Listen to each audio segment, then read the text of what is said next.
Hello, everyone. Today, we talk about Charles Darwin.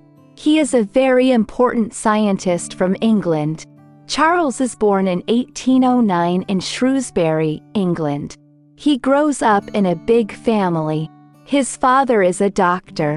Charles loves nature when he is young. He likes to collect plants and watch animals. He goes to 2 schools. First, he studies medicine, but he does not like it because he does not like blood. Then, he goes to another school to study religion, but he spends a lot of time looking at plants and animals instead. A teacher notices how much Charles loves nature. This teacher helps Charles get a special job on a ship called the HMS Beagle. The Big Trip. In 1831, when Charles is 22, he goes on a long trip on the HMS Beagle. The trip is supposed to last 2 years. Charles is very excited but also a bit scared.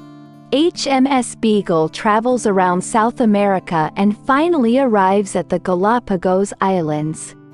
These islands are very special because each one is different. Charles is very excited to see new plants and animals. Charles notices that the animals on each island are similar but not exactly the same. For example, the tortoises and finches look a bit different depending on which island they live on. He collects many plants and animals to study. He writes notes and draws pictures of them. Thinking about what he sees. Ship.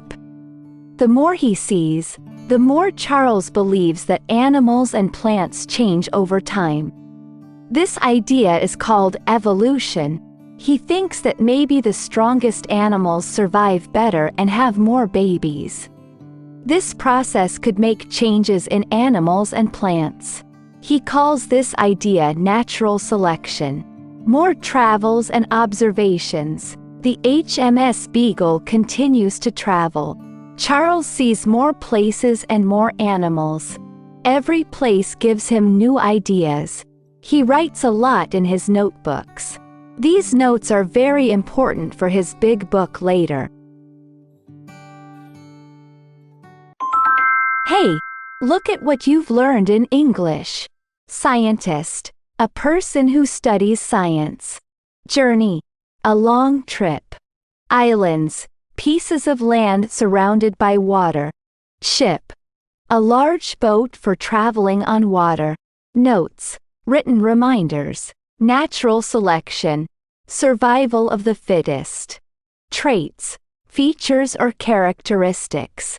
Understand, to know or grasp the meaning. Legacy, something handed down from the past. I hope you've enjoyed learning these words and using them in our stories about Darwin. Keep practicing, and you'll keep improving.